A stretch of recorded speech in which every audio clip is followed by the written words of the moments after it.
Welcome to Autogeek Show Car Garage here in sunny Stuart, Florida. Today we're having DetailFest. It's the 6th annual 2011, and we're glad you're here. Max McKee is the president and CEO of Palm Beach Motoring Accessories. We got Matt Steele here and Bruno Massel. They are the hosts of Truck U.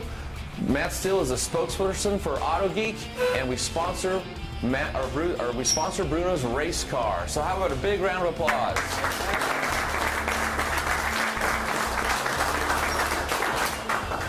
I just want to thank everybody for coming to Detail Fest number 6. Like you said before, there's a lot of familiar faces and repeated classes, and I'm glad you're getting some education. You get a chance to meet all the vendors out there. There's great food and beverages, entertainment starting right about now. But you left, whatever you're doing this weekend, you came here. I hope you learn. I hope you meet the people that you want to meet, take pictures of any of us for whatever reason you want to. But we'll be around to answer any questions, and just have a good time, and thanks for coming.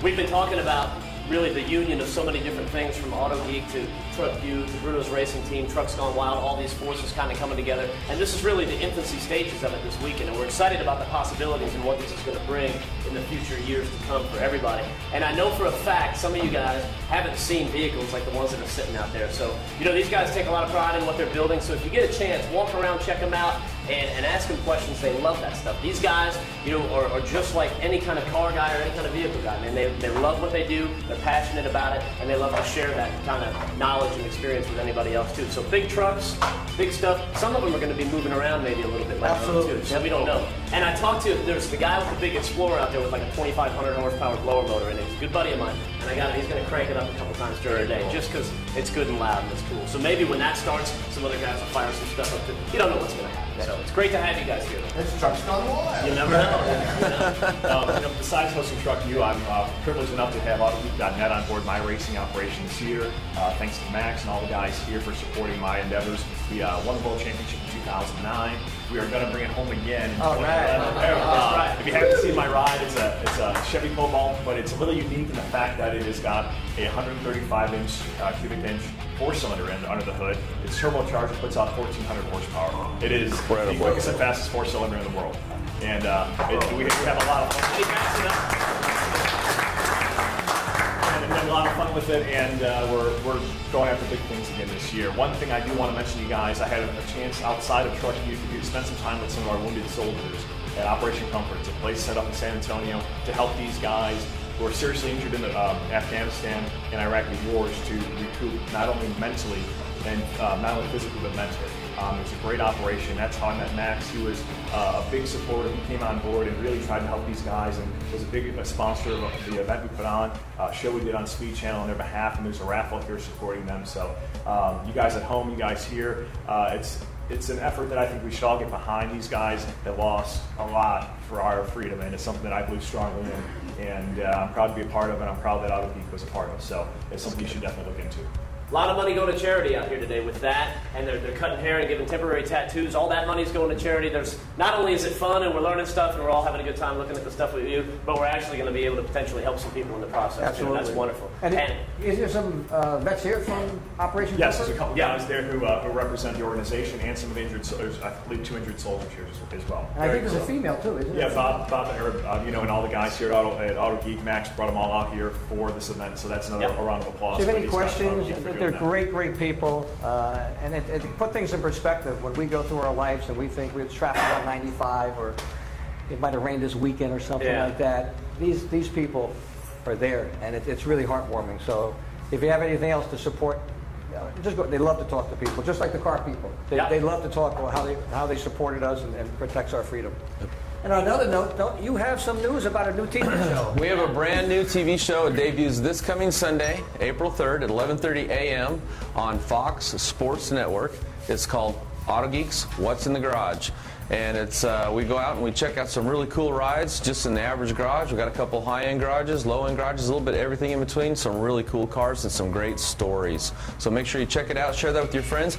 It also repeats on Mondays at 4:30 p.m. Eastern Time, again, on Fox Sports Network. So check it out. We have 13 shows, okay, so watch it, and hopefully we get picked up from week 14 to 26. It'll be up to you. So we're ready for it. So watch that and support us, and we'll stay on doing that, right? Yep, it's all about supporting the sponsors of the show if you want to see the show continue. So share it with your friends. Thank you so much. And did anybody want to take any pictures real quick of you with us at all before we start this class, or anybody here? Anybody? Come on, don't be shy. Anybody? Okay, that's fine. Let's go. Have a great one. Thanks, Bruno. Be easy on him. Yep. Hey, buddy.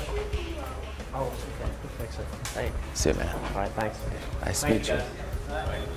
Okay, this is the Pinnacle class, Pinnacle Cleaners, Polishes, and Waxes. It's also a DA class. We're going to be using Porter Cable, Griot's Garage, Cyclo, and the Flex 3401. Pretty much all the different tools that do two actions. That's DA, dual action.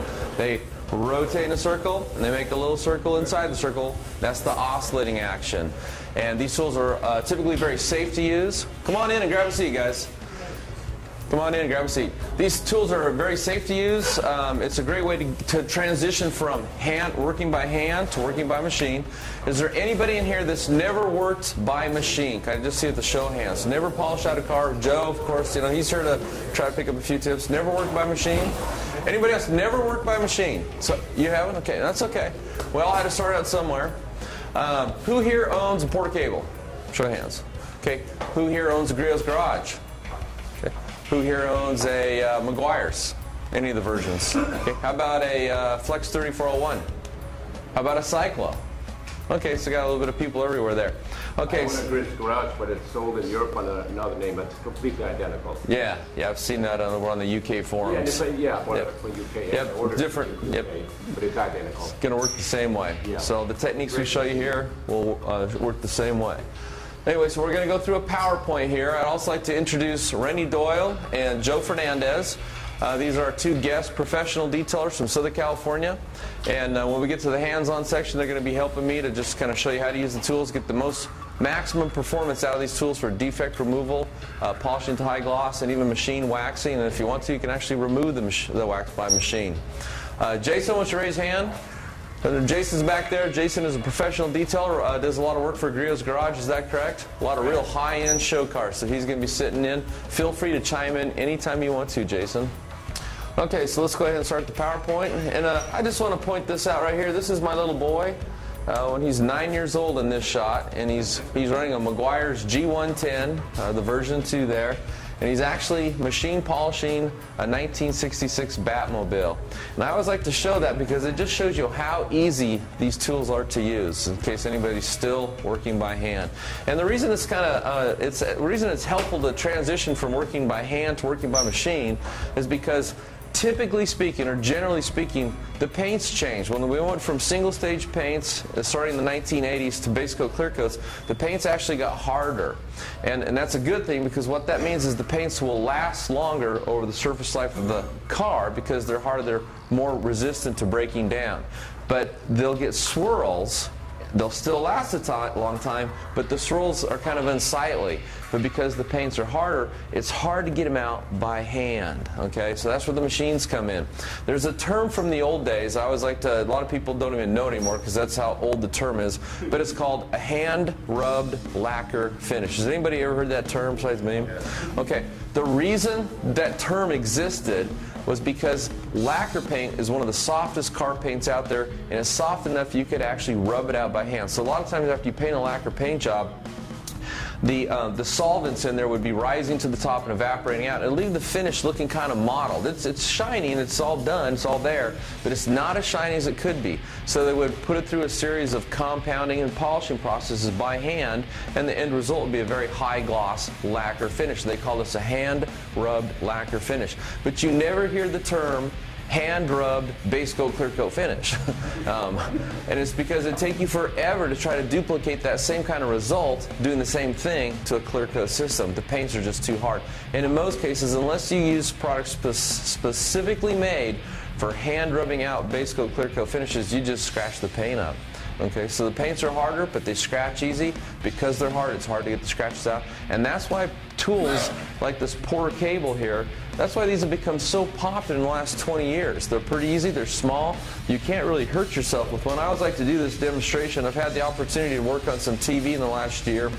And when you go to the TV world from, primarily I come from the discussion forum world. And the thing about the discussion forum world is, a lot of people up there reading, a lot of people are kind of the same knowledge level. But you go to the TV world, a lot of these people, they're scared of machines. All they know about a machine is it burns the paints, puts the swirls in. And you can take a tool like this. I'll put this on the 5 setting. Put it on. And you can push that against your hand as hard as you want.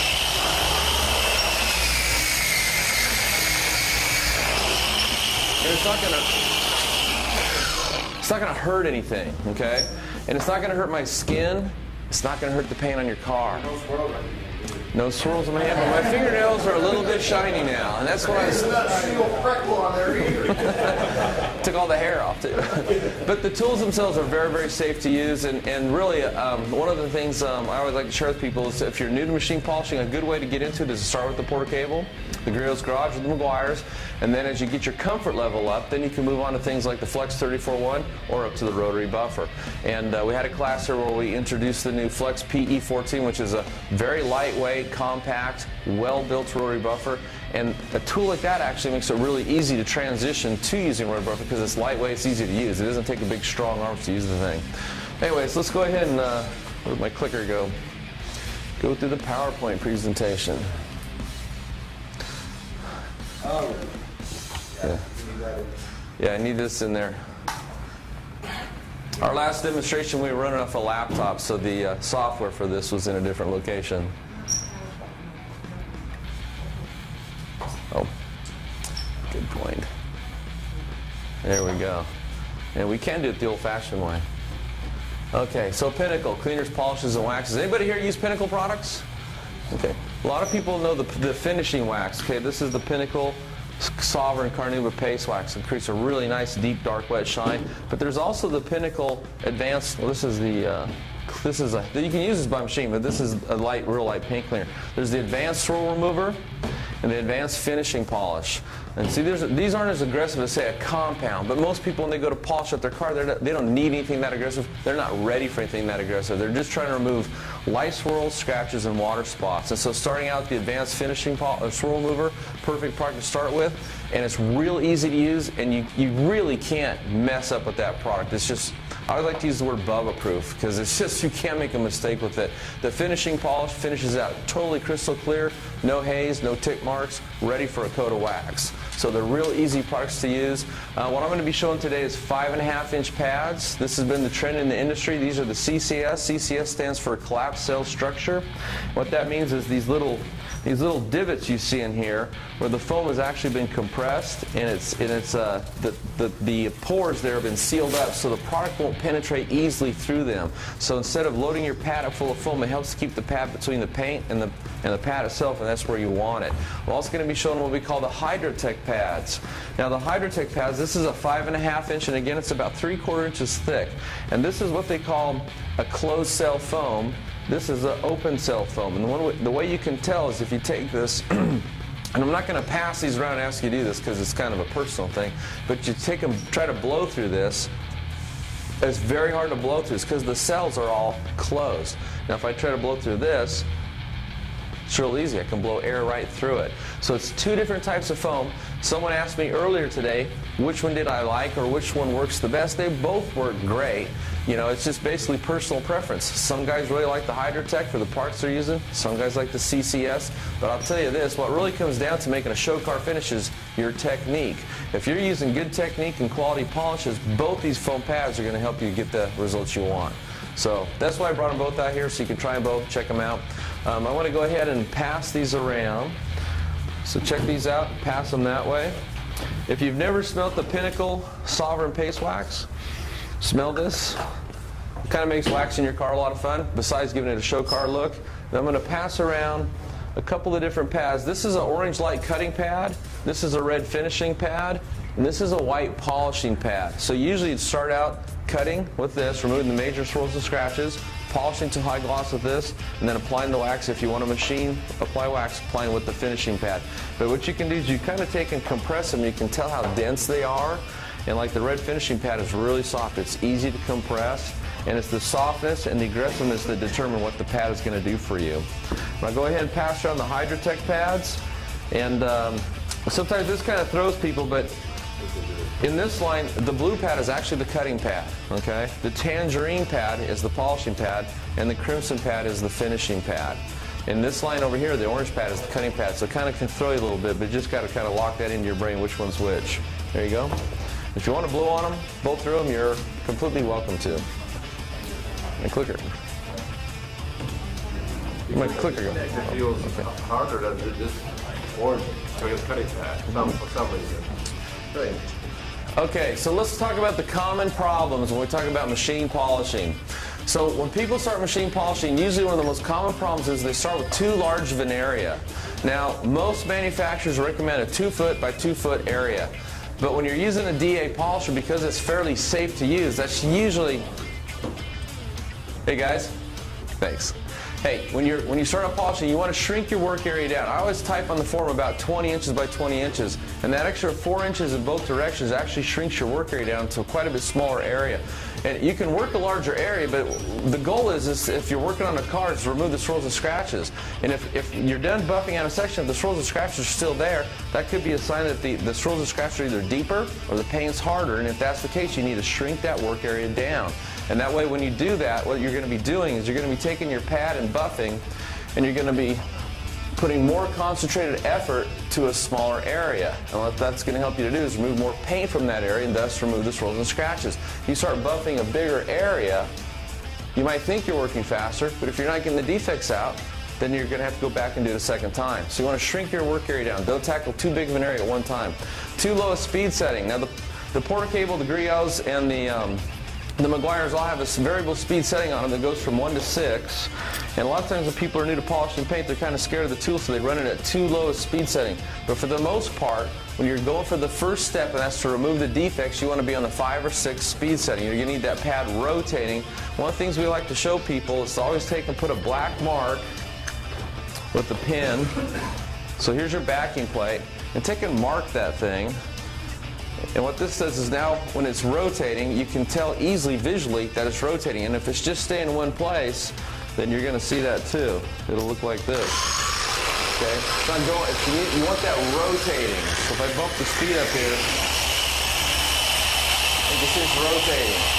If it's not rotating, you're not going to be removing the defects. You want to maintain pad rotation. And that's another benefit to the thinner, smaller pads, less surface area. That less surface area means it's going to rotate better, but also the thickness of the foam. You start getting a thicker foam, what happens is that foam absorbs the energy, the power coming out of the tool, and it dissipates it, and it shows up as non-rotation. So what works better is to go ahead and stick with the thinner, smaller pads on the DA polishers. Okay, the next problem most people have is they apply too little pressure. And again, this comes back to just being kind of scared of machine polished paint. And what you want to do is actually, probably about 8 years ago, I wrote an article, and in that article I wrote down you need to apply between 15 and 20 pounds of pressure. And a lot of people thought that was pretty excessive, but if you take and you weigh this tool with the pad on it, usually you're going to be right around 8 pounds. So if you want 15 to 20 pounds of pressure, you're only going to be adding another 5 to 12 more pounds to get to that 15 to 20 pound downward pressure range. So it's not as much as you think. But you need to, the reason you want to push down is because when you push down, you force the abrasives to engage the paint and take a little bite out of it. Otherwise, you're just going to be hydroplaning, you're just going to be skimming over the top. So you need to engage the abrasive. The whole idea is to remove just a little bit of paint to pull the defects out. Too much pressure, if you apply too much pressure, well then you're going to keep the pad from rotating. So now you're not going to remove the defects either. Too much product. If you put too much product down, you're gonna have too much lubricity. That's not going to allow the abrasives to cut the paint. So now you're going to get the defect. You won't get the defects out. And if you use too little product, now the pad's not lubricated enough so it can rotate. So again, you're not going to be removing any defects. So you need to find a balance there of product. How much product to use? I always use the term ample, and I'll show you how much to use when we get over here by priming the pad. And then you want to find a balance of pressure where you're pressing down hard enough to remove the defects, but you still see that pad rotating. Okay, not keeping the pad flat. So one of the things about these types of polishers is they have what's called a free rotating spindle assembly, and that's why for the most part I can pick this up, I can hold that pad. Okay, it's It's not hurting me. That's how safe these tools are. And that's because inside of here, it's not a direct drive tool like a rotary buffer. But the problem with that is if you're ever buffing and you don't hold this thing completely flat, so if you're on an edge like this, just that extra pressure on just one section of that pad will keep this thing from rotating. So it's real important to hold the pad flat. And so what a lot of guys do is when they start up brand new and they got this handle, they'll push down on this handle a little bit harder than the rest of the area of this tool, and it'll cause them to buff crooked. So a lot of times what I like to do is actually take the handle off. Once you take that handle off, the next place for you to put your hand is right on the head of the unit, and that just helps you to keep that pad flat to the surface. And anyway, most people find out once they take that handle off and they go to using the tool without the handle, they never look back. They usually throw this thing away. But that's up to you. You can use it or not. You can put it on either side. But you just want to make sure that you're always holding that pad flat to the surface. Not cleaning the pad or moving the polisher too fast. This is a real common mistake. One thing I've always noticed about people when they're starting out machine polishing, they hear the sound of that polisher. Okay, it's a real fast sound. What that makes them tend to do is move that polisher real fast. Okay, and the problem with that is if you move that polisher too fast over the surface, you're not going to remove the swirls. And the reason why is because it's a combination of the abrasives, the foam characteristics. So if you're using a cutting pad, that's an aggressive foam. So it's a combination of the foam itself, the abrasives, the rotating action, and the oscillating action. All of those things combined that are taking the little bites out of the paint that helps you to move the swirls, scratches, and water spots. And you need to move that polisher slowly over the surface so it has time to affect the paint in one area before you move it forward. If you get that thing just to zinging across the paint, it's not going to do anything, okay? You'll wipe off, you'll see all the swirls and scratches are still there. So you don't want to move the polisher too fast. The next thing is not cleaning your pad often enough. A lot of people struggle with how to clean a pad, so I brought in a terry cloth towel to kind of show you how to clean a pad. This is one way. Getting a pad washer. Up here I've got the Grit Guard Universal Pad Washer. Here's another way. Another way is we sell in our line a couple different pad cleaners, but that means usually taking the pad off, putting it in a bucket or a sink of water, washing it, and then you got to either wring it out and let it dry or switch to a dry pad. And you usually want to do that at the end of the process. But to clean a pad on the fly, that's a technique we use. Take a clean terry cloth towel. And the reason terry cloth works well is because usually terry cloth is made up of what's called a nap. This is the cotton loop that makes up what we call terry cloth. And it's that loop, those little loops, they help to agitate the excess product that's building up on the face of your pad and to pull it off. And cotton, when you get out of the shower, what do you dry yourself off with? Cotton towel. It absorbs water, and in this case it absorbs the liquid, and it adsorbs, wicks onto itself the excess material that's building up on your pad. Now when you're buffing out a car and you're removing defects, you have two things building up on the face of your pad. You have spent product, that's the product you put on, now it's used up, and you have paint that you pulled off the car. That's two things that are building up on here. If you don't remove them and just keep continually adding product to this, it's going to get very gummy. The product that you leave on the car is going to wipe off. But every time you add fresh product to the pad, you're diluting it. You're making it weaker in strength. So you want to take, and I usually just take and hold these things like this, and you can see my hand is going to be like this on here. Put it on, just move it around. And when I pull it off, I'll see all the residue that's off here. My pad will be not perfectly clean, but pretty clean, ready to go back to work. So that's called cleaning your pad on the fly. And it's kind of interesting because on the forum, everybody's always asking for a video on this. Can you show me how to do it? It's not that hard. Hold a towel against it. You can use microfiber if you want to. My personal experience is it doesn't work as good as just a small terry cloth towel. The gym I go to and work out at, they have those for sale there for $3. Little sweat towels you're working around the gym. So I usually buy a few and then bring them down here, and we always have nice small little towels to use for cleaning our pads on the fly. And then not keeping a clean work area. If you're working in an area that's dusty and you get dust, it's blowing into the wind, your feet just walk around the car, gets any kind of dust on the car, that contribute to a swirl problem. So you want to try to work clean. A lot of times when I go to somebody's shop and I detail a car, the first thing I do is I sweep up their garage for them because I don't want to be working in their dirt and they didn't do it for me. But try to always work clean. You should be clean. Your car should be clean. Wash it, dry it, check and see if it needs to be clayed before you start polishing. If there's any above surface bonded contaminants, you definitely want to clay and get that off first. Usually machine polishing won't take bonded contaminants off because the pads are foam. They're just going to glide over those little bumps on the paint. So the most effective way to get the contaminants off the car is to first clay it, and that way when you go to start polishing it, your abrasives can get right to work on the paint. There's nothing in the way. So clay first. So correct techniques: use small pads, 5.5 inch, thin pads. These ones I have up here about 3/4 inch thick.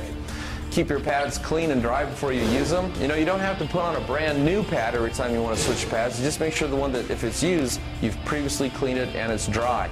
As if these are filled with moisture from either your product or say you wash it and wring it out, that wet foam tends to, again, draw the power out of the tool and dissipate it, so you don't see it as rotating action. So you don't have to use a new pad. Just make sure the pad you're using is clean and dry. Now when we talk about priming the pad, what that is you want to take them before you start. You're going to take and apply the product to the entire face and take your finger and just kind of work it in. And the key reason for this is then when you start out, 100% of the face of the pad goes to work for you. And so that's just called priming the pad. Speed setting is 5 to 6 for all your correction work you're going to do. Work area, you want to use a small work area. Pressure, 15 to 20 pounds. Arm speed is slow. I think we talked about that. Overlap your passes by 50%. Usually you want to work in 2 different directions, side to side, front to back. If you want to get all crazy, you can go kitty corner or cattywampus. And when you start a new section, you want to overlap into a previous section. And here's a term from the form, it's called UMR. What this means is Uniform Material Removal. And what this means is usually when you have swirls in the car, they're in the paint uniformly, whether it's on the hood or the side or the roof or the trunk lid. And if they're uniformly in the car everywhere, that means you want to take a uniform amount of paint off everywhere in the car to end up with a swirl-free finish. And so one way you can ensure that is by going 2 different directions. So you're equally taking off the same amount of paint everywhere. Always use the least aggressive product to get the job done. And the only way you can determine which part to use is to first do some testing. So is everybody here familiar with the term test spot? Okay, that's when if you've never worked on a car before, do you know if the paint is hard or if it's soft? Do you know? You don't know. So what you want to do is you want to do a couple tests on it, and usually you want to start, a good way to start would be to take a polishing pad and a light polish. Here's a finishing polish. Buff a section, wipe it off and inspect, see if the defects are gone. If they are, you know that should work over the rest of the car. If not, do another test with a more aggressive pad, a more aggressive product. The whole idea here, though, is to find a recipe that will remove the defects while leaving the most amount of paint on the car. And that way you have the most amount of the paint of the car to last over the service life of the car. Factory clear coats are around 2 mils thick. Okay, that's not very thick. Okay, it's pretty thin. That's one of the complaints most detailers have, is there's not a lot of paint on the cars nowadays. And so as you're buffing the car out, you want to try to leave as much as you can on there. So in the future, should you get more swirls and scratches, or say a bird flies over and leaves a present on the hood, you've got some material there that you can still remove the defect and still leave ample clear to last over the service life of the car. I have a friend that's a consultant to the car manufacturers, and he told me it takes 1.3 mils of clear to protect the base coat. Okay, so if you start out with 2 mils, that means you got about 0.7 mils that you can safely remove, but you only want to remove what you have to. You don't want to take it down that far if you don't have to.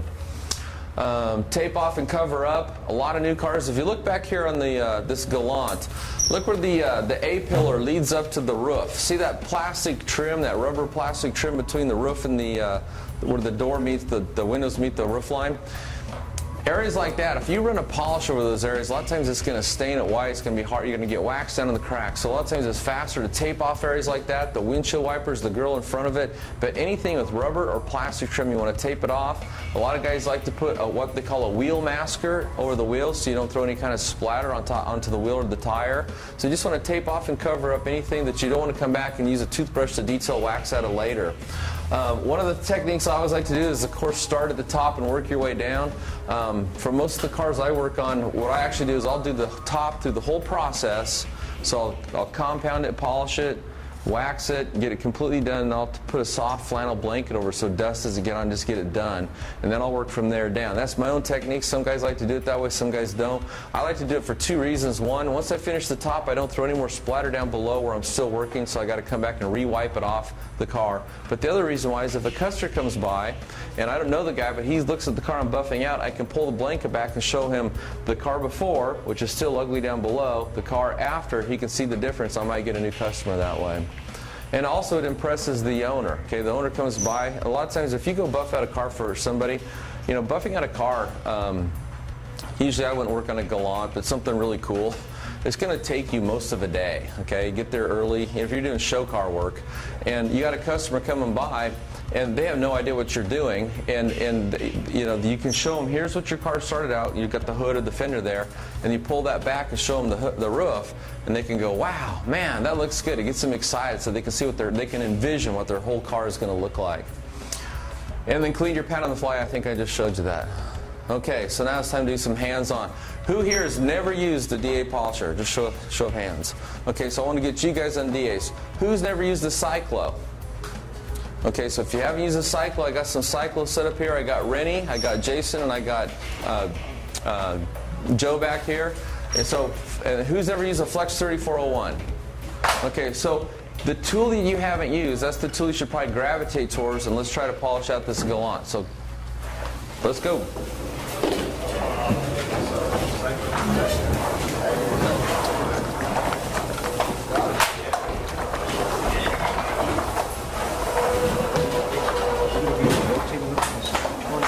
Yeah, you bet you we're going through. We'll go as fast Yeah, as we can. as fast as we can. Do we have a 3401 anywhere? I'm over on the shelf.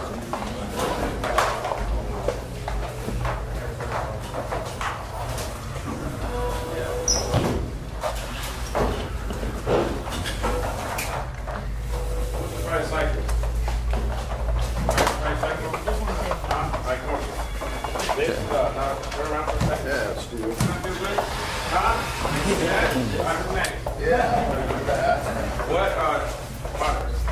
How's it going? I need those. Could someone hand me those polishes back there? And bring those pads over here, too. One thing that you didn't mention that while you tape it, okay, this thing falls off. It does, yeah. I didn't want to get that deep. Okay. Yeah. I had a buddy forget about that. He slipped it and smacked the car with it. That's what. I was shooting video, and I was holding it, and the lid came off in the middle of the video. We had to stop and reshoot the video.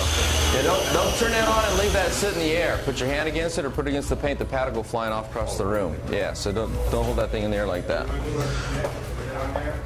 Okay, I'm going to go ahead and get a DA going up here. We'll start with the swirl remover, and then we'll go to finishing polish.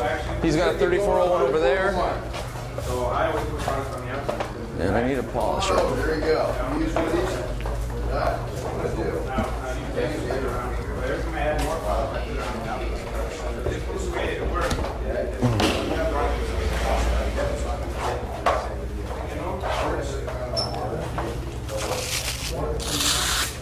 Set it down on the car.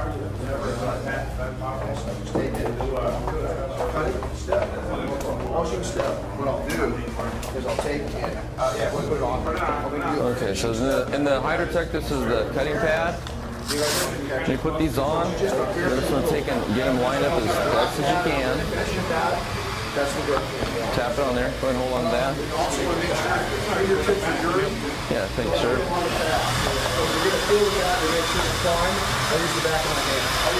Okay.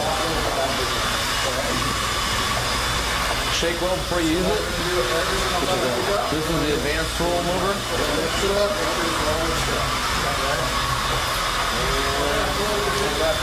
Okay. Take a little like this. Spread it around. So you can push it into the foam a little bit.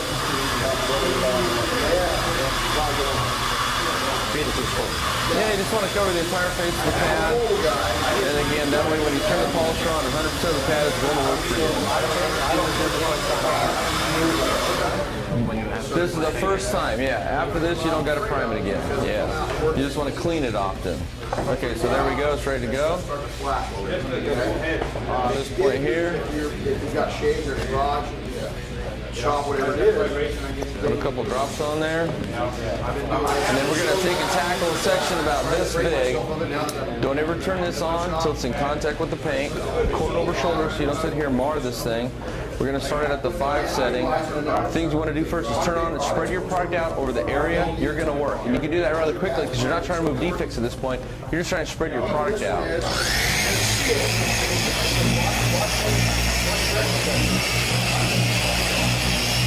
Okay, product spread out. I'm going to bump this up to 6. My hand right out here. Here, bogged down. See, it's still rotating though. That's why I'm moving it real slow.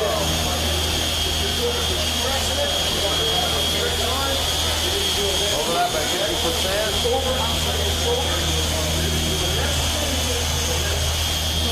Overlap by 50%. What do you want to do?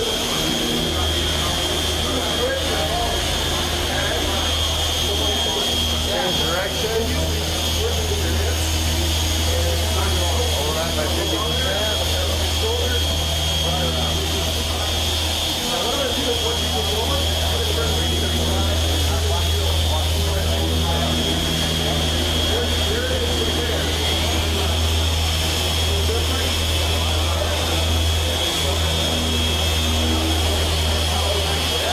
At that point, you go back to the first direction. Then you bump this out about 4 to 5 times. This would be the 4th time. This would be a 5th pass over that area. Usually, in order to pull the scratches out, you got to bump the section about this big 6, 7, or 8 times. So this is called a section pass. To go from here to there. We went over that section 1 time. So usually for most cars, depending on how bad the swirls are, to get all the swirls out, you're going to make anywhere from 5 to maybe 8 section passes. Wipe off and inspect. Can someone hand me a mic? Open that cabinet up over there. Could you grab some mic fibers? Look up high. Blue ones. Yeah. Pull a big pile out. There you go. Hold that. I'll let you try it. Thank you. Always fold these 4 ways. Gives you 8 wiping sides. You don't need to let that dry. Come down and wipe it off. Inspect the results. If they look good, then you switch over to the finishing polish. Then you go to wax. You want to give it a try? Sure. Okay. You got the cutting pad on, so let's go back and I was just demonstrating, so now I want you to try.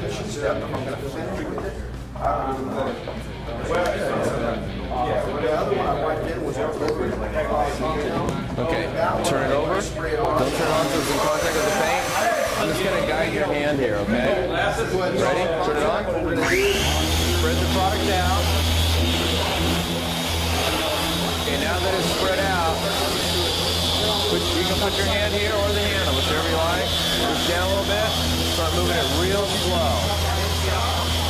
It's on 6. Yeah.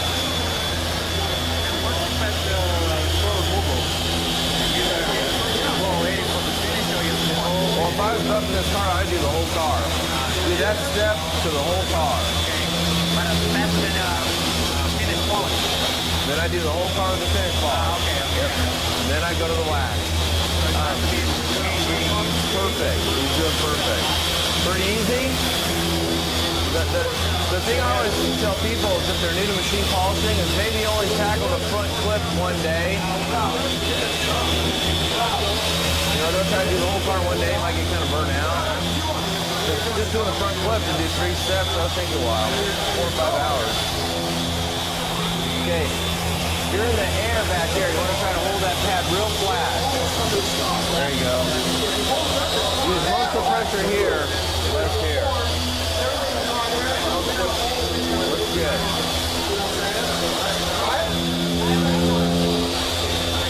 Come on, Susan. Oh, come on. Susan, you came all the way down from New York. You don't want to try it? Oh, okay.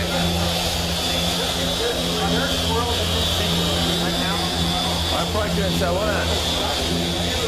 We need a swirl finder light. Yeah, there's 2 of them over there. I don't know his name right. No, you need a swirl finder light. Or the sun. Yeah. Silver's kind of hard to see it on. This is the car I had available to me, so I grabbed it. Usually a black car would work better. Oh, thanks. So this is called a swirl finder light. And you never hold it down here like this. Hold it up here about like this. And if you look at this right angle, there are swirls in the paint. This is kind of hard to see on silver metallic. See them? See the strappers? Okay, grab that microfiber. Wipe that off. Usually when you wipe this off, a lot of guys do this to try to wipe it off all at once. This takes little bites. Yeah. And it wipes off real easy. Try to do a big one, a lot of times you wipe, and the flop is there and your hand flies off.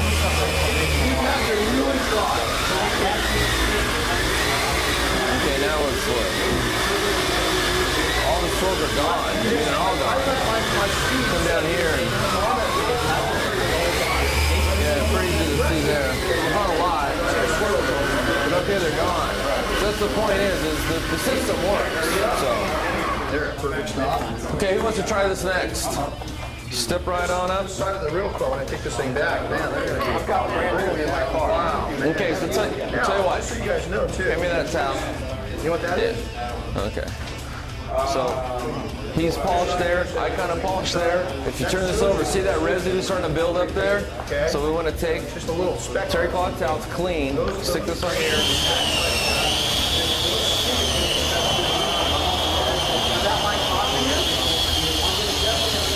Some guys like to do this. See the residue coming off? Some guys like to do this. Either way, what that does is it pulls all the excess product off there. Yeah, so it's ready to go. It helps to wash your towel first.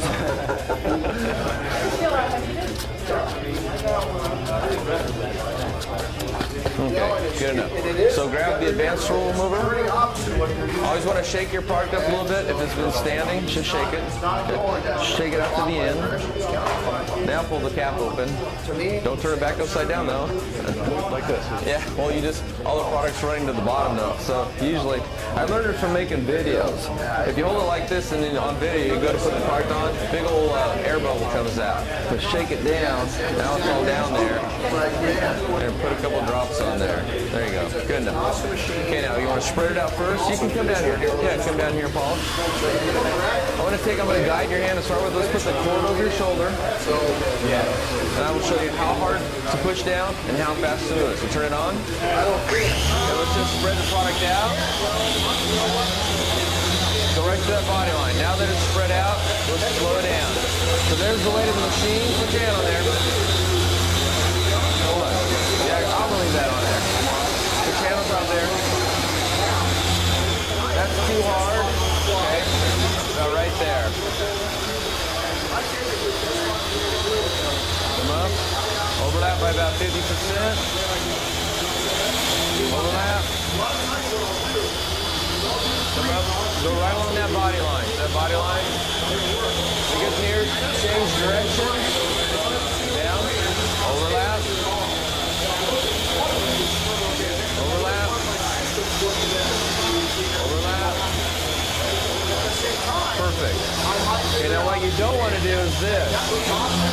That won't do anything. Just keep making your overlapping passes.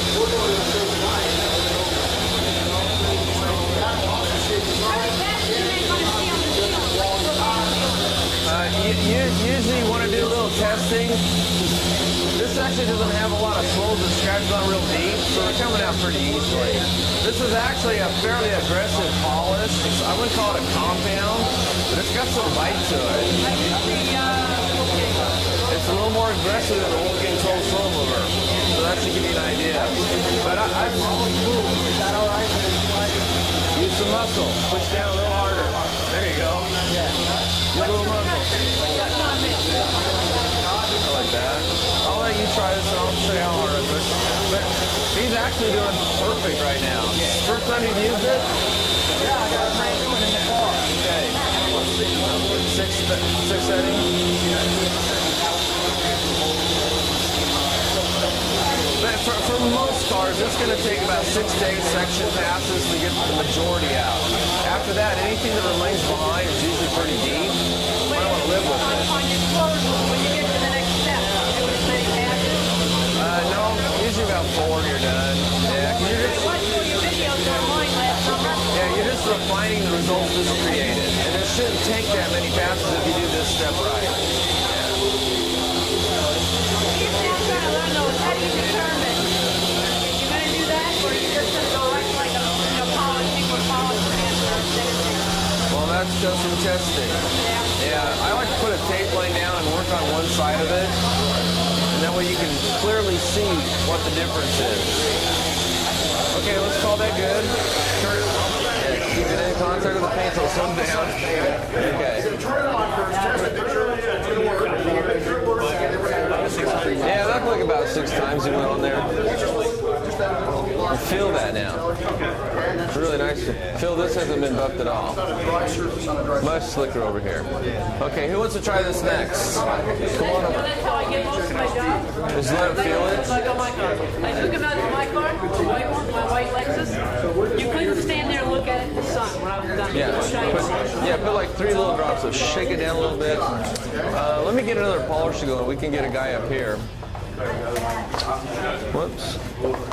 Or would someone like to work up here? Someone that's tall? Give it a try? Yes. He makes hand primer. What's it do? It's instead of taking your finger and spreading some product over to make the pad wet, you just use that to kind of dampen it. So you're not coming down with the dry pad. That's real important if you got a real aggressive pad. You want to try it up here? Oh, you just did it. You want to try it up here? That down there, you'd have to either switch. For that kind of a curve, this tool isn't going to work very good. It's going to stop rotating. Because you're going to have a high point. You're going to have high point sitting on it, so it's going to stop it. You can put a spot repair pad, but they're 4 inches. That's still ain't going to work very good with this tool. A rotary would work better, a 3401, or do it by hand. But you know what? In the big picture, if this is really your car and you want to make it look good, most people are going to look at the hood, the trunk lid, these areas. No one's going to get down here. What's your first name? Larry. No one's going to go, you know, Larry, your car looks really good, but you know what? It doesn't look really good right here. No one's going to do that to you. I polish out all that area for when I do it for a customer. Yeah, I would. I wouldn't work on a car like this. Yeah, I just wouldn't do it. I'd do 65 GTO, and the paint on the bottom would get just as polished as much on the top because it's a cool car. A car like this, I never work on it. I don't care about these. Look what I drive. Okay. Are we going to put the bump? What's that now? We're going to go on this area. Yeah, you could bump this area. If it was me, I'd probably tape this off. You see this rubber right here? Yeah, I'd definitely tape this off up here. That's the reason I don't like working on new cars. You know, again, look at a classic car, stainless steel, chrome, big flat panels, easy to work, fun to work on. New cars, not fun. Oh, chemical. Yeah, I have a 64.5K code Mustang, so that's what I work on. Right on. 65 Stingray. So yeah, I think you're saying this is a used disposable. It's a disposable car. Yeah. Well, like I said in another session, me being mobile, what's the best like power to take either on a compressor or that inverter, which a lot of the guys think might not be enough power. Well, can't you just plug into your client's household plug-in? If I go to an office complex, I can. Yeah. You know what I mean? Yeah, you need to find a plug-in and have a bunch of extension cords. Okay, let's add just a couple more drops. So that's prime. They wiped it down. Oh, I got the wrong product. Here you go. Good eye. Yeah. Oh, yeah. That's kind of what happens when you're in a class. Yeah. But the point here is not really to create a flawless finish on this guy's car. Just show you how to use the machine. Yeah, it's all that good. Okay. Cord over shoulder. That was an accident. That's what happens when you get 30 people in here. People move your bottles around. I just grabbed it. So, yeah, when you're working on something high like this, sometimes you want to get something to stand on, but you're pretty tall. Should be okay. Cord over shoulder? Yep. Okay. Hey, Laura. Okay, I'm going to guide your hand. Okay. Turn it on. Ready? Let's put your hand up here. Put your hand right up there. Okay. Let's spread that product out. Okay, now let's slow down. Lower that by 50%. Lower that.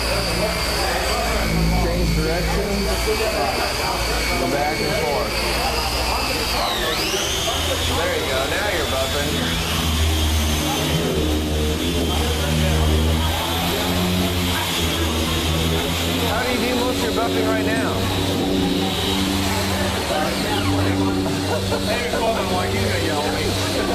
Well, that happens. I just shove it back down again. It doesn't matter. Basically, I do it off my hand. Okay. And I just got the Hold on. I've got to change pads. That's cutting. That's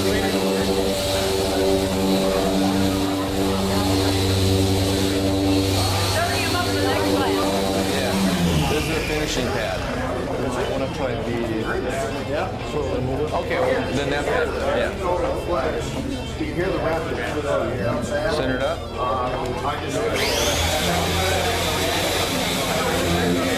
Okay, Larry. Larry. Or, what's it? Slower. Slower arm speed. Other than that, it's good. It's noise on it. Yeah, that's good. Just get some on there. Usually guys put a drop here, and a drop there, but it don't matter. Yeah, as long as you get some product on there. What we're gonna do, we still want to see the rotation. Yeah, we want to see the rotation. Yep. The speed is 6. Okay, and you don't need to do this. You turn it on. You let the machine do that.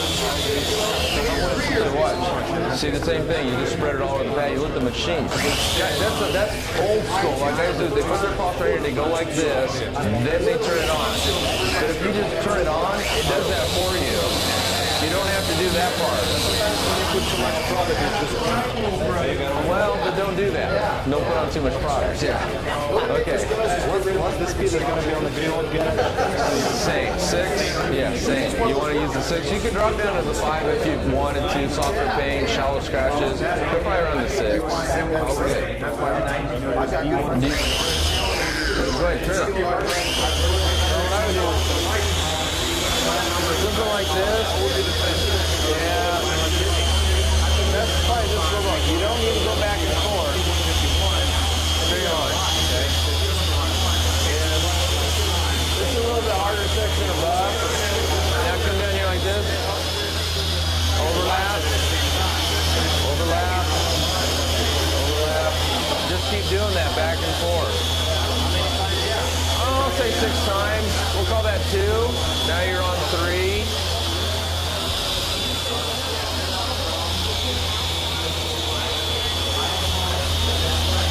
Go the other way. No. See? This way, that way. I think that's 4.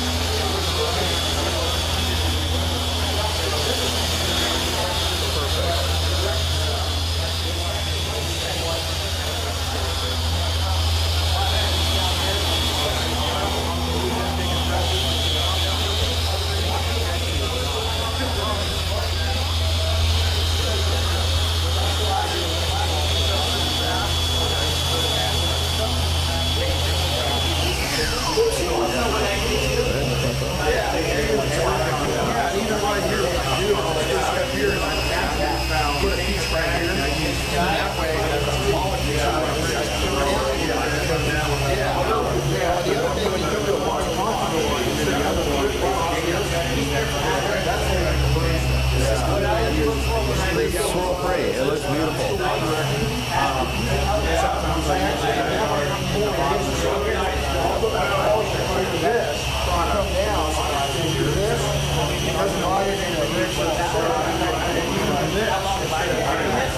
Okay, who else wants to try this? No, you really need the xenon bulbs. Yeah, you need these bulbs. We also want to check out the pad cleaner. Yeah, that's the next class. Oh, really? Yeah. I didn't know if you like. There's a pad cleaner class at 1 o'clock. You want to try it right now? Okay. Well, I mean, we just wanted to see what it was all about, see if it was actually like. Sure. Let's go do it. Tell you what. Yeah.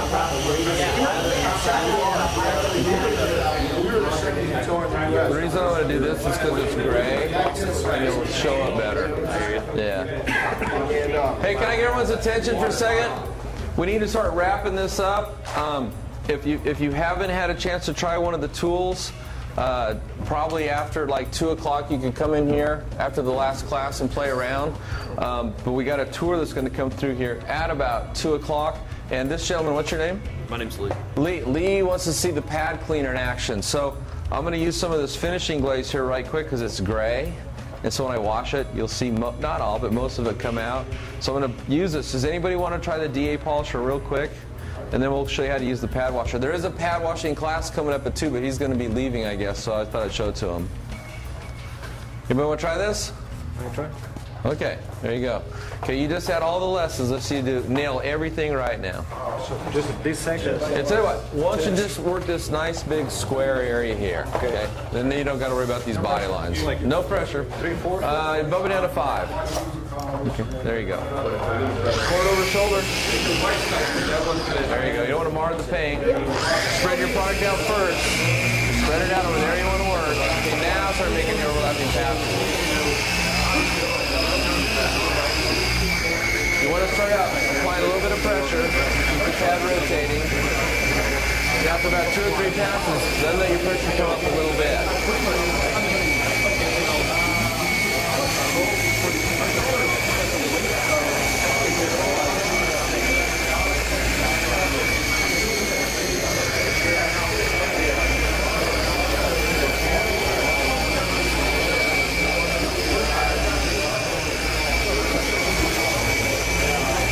See that's not rotating, then you're probably pushing crooked. So you got to keep it nice and flat. You want to see that thing rotating all the time, just like that.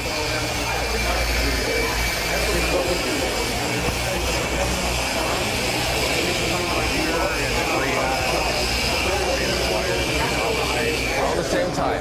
They're all the same type. There you go. Okay.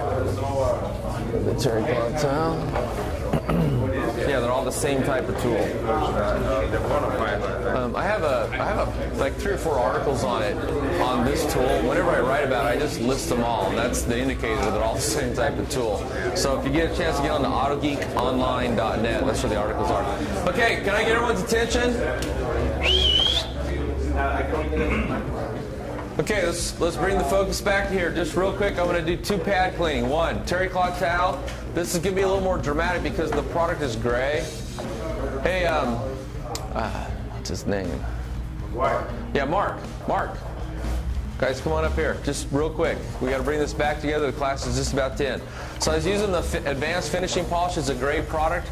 So the point is now when I clean my pad, you're going to be able to see how the terry cloth towel works. Again, I'm going to bump this up to the 6. Just place it against a clean towel. Grab that with your hand.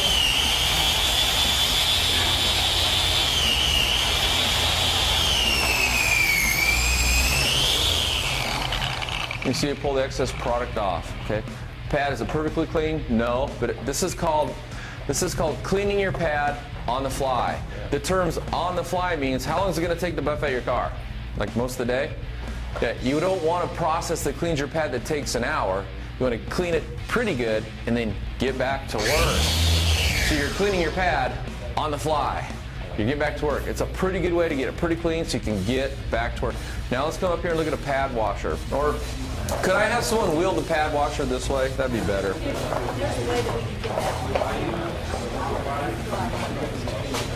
Okay, everybody kind of...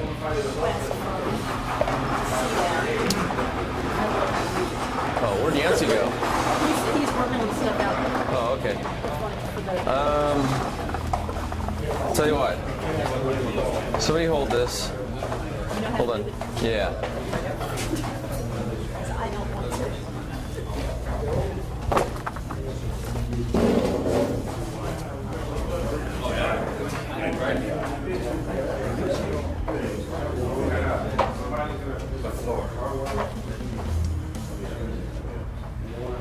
Nah, it's not working. It's not moving for me.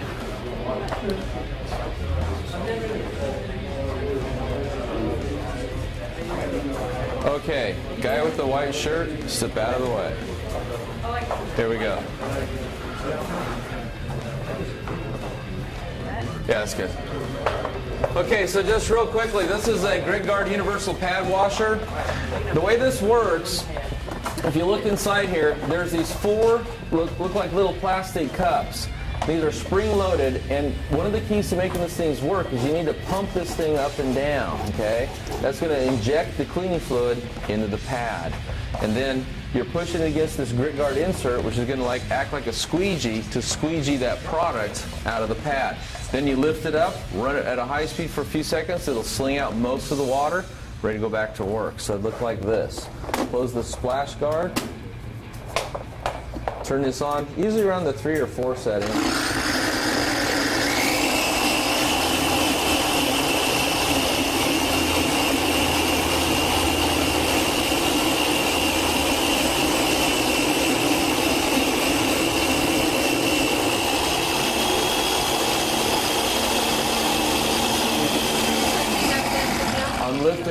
I'm lifted up so it's hitting. I don't want to run it into the back of this, but I'm getting it off of there.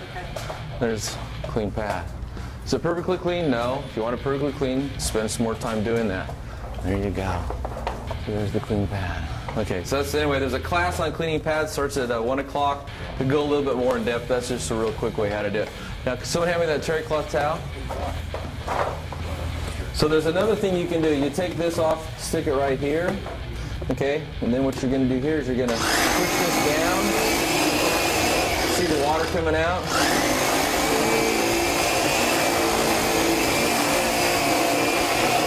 You're basically just squeegeeing out that excess water out of the pad. If you really want to get it dry before you go back to work, go back to the tray cloth. Pull out any excess water. Ready to go back to work. Feel that. Okay. That's how you work clean. You want to work clean. You want to get that excess paint and any used up product off of the pad. So. Is it possible to change your polishing product by doing this method? I wouldn't. Would you recommend against that? Well, you want to use a dedicated pad for a dedicated chemical. That's a good question, though. Can I get everybody to take their seats?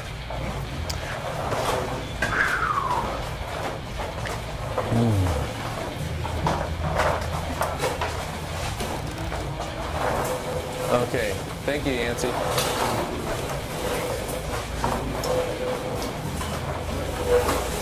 Okay.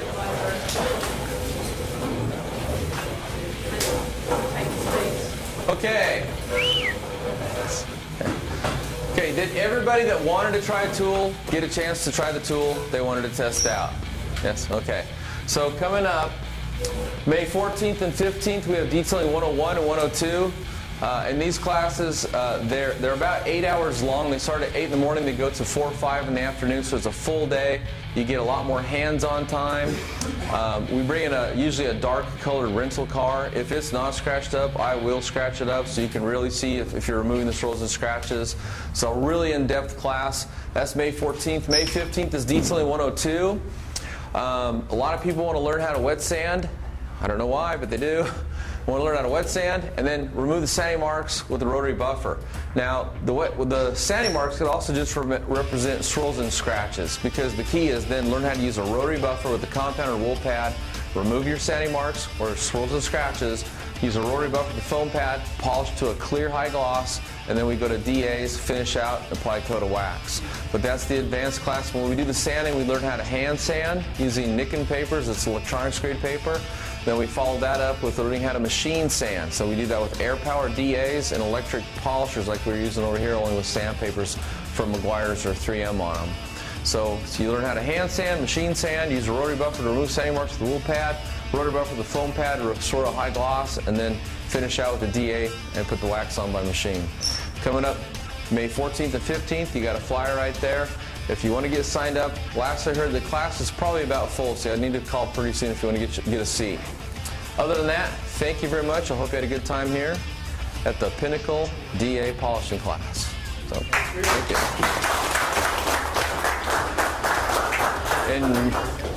And Yancy, we'll be back at 1 o'clock for the Grit Guard Universal Pad Cleaning class. So everybody come on in and join us for some more fun.